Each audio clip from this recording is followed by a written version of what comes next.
नमस्कार दोस्तों, जय माता दी।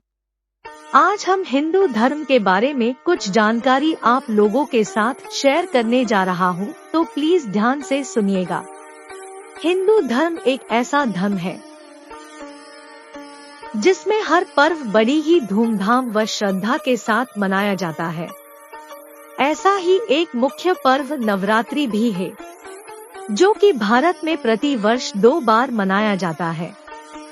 और इसी पर्व के दौरान जगह जगह माता दुर्गा के 9 रूपों की मूर्ति स्थापित की जाती है और श्रद्धालुओं द्वारा माता को खुश करने की पूरी कोशिश की जाती है। और माता को खुश करने के लिए नवरात्रि व्रत भी रखे जाते और इस पर्व पर माता के 9 रूपों को अलग अलग दिनों पर पूजा जाता है। अब बात आती है कि हम नवरात्रि पर माता को 9 दिन बड़ी ही श्रद्धा के साथ भक्ति करते हैं और अंततः 9 दिन बाद उन्हीं मूर्तियों को नदियों में प्रवाह कर दिया जाता है, जिनकी बाद में बड़ी वेदवी होती है। हम देखकर भी अनदेखा कर देते हैं। जिस माता की हम भक्ति उन 9 दिन करते हैं, वही माता की मूर्ति नदियों के किनारे आकर बिना वस्त्र बड़ी ही गंदगी में पड़ी होती है। आप खुद सोचिए, माता कैसे खुश हो सकती है? क्या माता को 9 दिन में ही पूजकर खुश किया जा सकता है? क्या हम साल के 9 दिन ही माता को खुश कर सकते हैं? आप खुद सोचिए, नहीं ना। मेरा कहने का मतलब यह नहीं है कि किसी की भी श्रद्धा को ठेस पहुंचाया जाए, बल्कि यह समझाना कि क्या नवरात्रि मनाने का निर्देश हमारे सदग्रंथों में दिया गया है। क्या देवी दुर्गा व्रत रखने से खुश होती है? क्या माता दुर्गा की 9 दिन भक्ति करके माता को खुश किया जा सकता है? आइए जानते हैं इन रहस्यों के बारे में। श्रीमद् देवी भागवत देवी पुराण के 7वां स्कंद अध्याय 36 के पृष्ठ नंबर 562 से 563 में श्री देवी जी ने राजा हिमालय को उपदेश देते हुए कहा है कि हे राजन, अन्य सब बातों को छोड़कर एक ब्रह्मा की साधना करो, जिसके जाप करने से ब्रह्मा की प्राप्ति होगी, यानी साधक ब्रह्मा लोक को चला जाएगा। इससे स्पष्ट है माता दुर्गा अपनी पूजा करने के लिए भी मना कर रही है। आइए जानते हैं कि वह किस ब्रह्मा की पूजा करने के लिए कह रही है, जिसका वर्णन श्रीमद् भागवत गीता अध्याय 15 का श्लोक 4 मैं निम्नलिखित इस प्रकार से है। ततः पदम तत् परिमार्गितव्यम यस्मिन् गताः न निवर्तन्ति भूयः तम एव च आद्यम पुरुषम प्रपद्ये यतः प्रवृत्तिः प्रसृता पुराणी।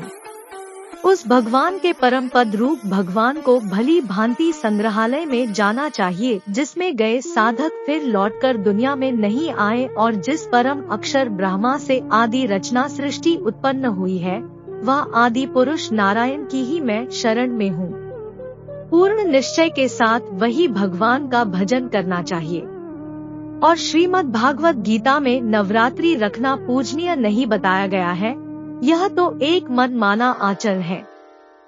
यह एक वैकल्पिक साधना है, क्योंकि गीता अध्याय 6 का श्लोक 16 में इस प्रकार से बतलाया गया है कि न अति अश्नतः तु योगा अस्ति न च एकांतम अनश्नता न च अति स्वप्नशीलस्य जागृता न एव च अर्जुन। गीता के ज्ञानदाता अर्जुन से कह रहा है, यह योग न तो भारी खाने वाले का और न बिल्कुल न खाने वाले का, अर्थात व्रत रखने वाले का, तथा न ही बहुत शयन करने वाले का, तथा न ही हाथ उठाकर अधिक जगने वाले का कभी सिद्ध होता है, अर्थात यह सब वैकल्पिक की साधना है। मतलब कि व्रत रखना एक आम उपासना है। अब आप सोच रहे होंगे कि माता ने अपने भक्ति करने के लिए मना क्यों किया है।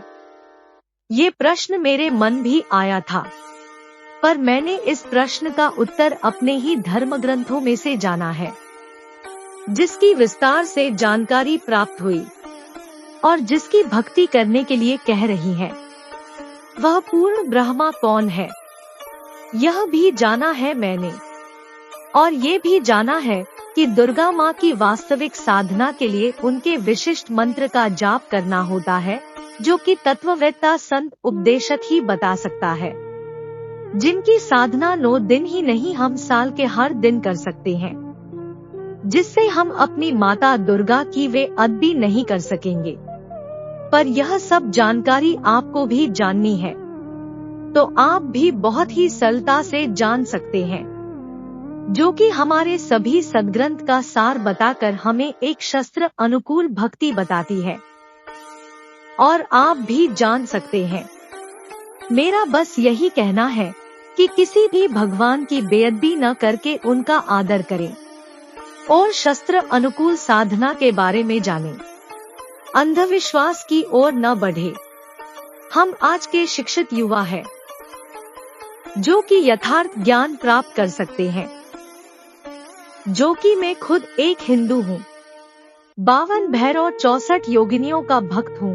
और अंत में अगर आप लोग हमारे YouTube चैनल में नए हैं, तो प्लीज आप सभी लोगों से एक रिक्वेस्ट है, कृपया हमारे YouTube चैनल सामान्य ज्ञान ब्लॉग्स को सब्सक्राइब करके लाइक करके शेयर और कमेंट करें। कमेंट में लिखे जय माता दी।